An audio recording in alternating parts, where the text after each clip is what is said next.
रूस और भारत की दोस्ती बहुत पुरानी है और इसका एक प्रमुख कारण ये है कि जब पूरी दुनिया में भारत का किसी ने साथ नहीं दिया था, तब वो रसिया ही था जो बिना किसी शर्त के भारत का दोस्त बना रहा था। अब जब पिछले एक साल से रसिया और यूक्रेन युद्ध के कारण दुनिया के सारे पश्चिमी देश रूस के खिलाफ खड़े हैं और वहीं दूसरी तरफ रूस से तेल आयात करने पर अमेरिका के प्रतिबंधों के बाद भी भारत रूस से तेल खरीद रहा है और भारत और रूस के बीच व्यापार को बढ़ावा देके पूरी दुनिया को इस बात का संकेत दे रहा है कि आज का भारत किसी के दबाव में आके कोई फैसला नहीं लेता।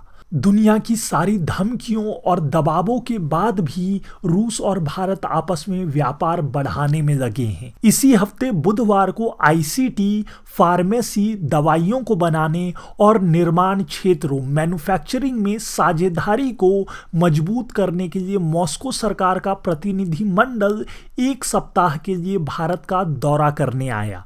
यात्रा के दौरान रूसी भारतीय व्यापार मंच आयोजित किया गया था, जिसके दौरान अंतर्राष्ट्रीय व्यापार के लिए आईसीआईबी और एमएसएमई के साथ एक साझेदारी समझौते पर हस्ताक्षर किए गए थे। दस्तावेज का उद्देश्य भारत और रूस के बीच द्विपक्षीय व्यापार को विकसित करना है, साथ ही दोनों देशों में निवेश परियोजनाओं को खोजने और बढ़ावा देने में स्थानीय उद्यमियों और उद्यमों की सहायता करना है। आने वाले समय में देश के अलग अलग राज्यों में रूस और भारत के पार्टनरशिप के प्रोजेक्ट्स हमें देखने को मिल सकते हैं। रूसी राजदूत ने कहा कि समय की आवश्यकता को प्रतिबिंबित करते हुए रसिया डिजिटलीकरण, आईसीटी, इंजीनियरिंग, फार्मास्यूटिकल्स, निर्माण, लॉजिस्टिक्स और अन्य क्षेत्रों में बातचीत को गहरा करने के लिए और व्यापार को बढ़ाने के लिए भारत के साथ आगे बढ़ना चाहता है।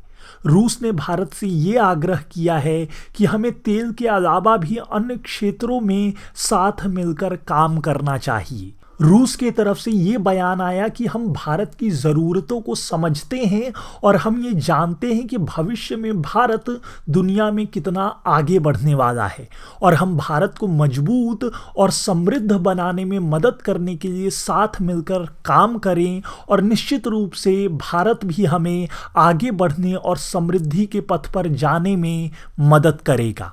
खैर, आपको क्या लगता है, क्या भारत को रसिया के साथ व्यापार को बढ़ाना चाहिए? कमेंट बॉक्स में हमें ज़रूर बताएं। जय हिंद, वंदे मातरम।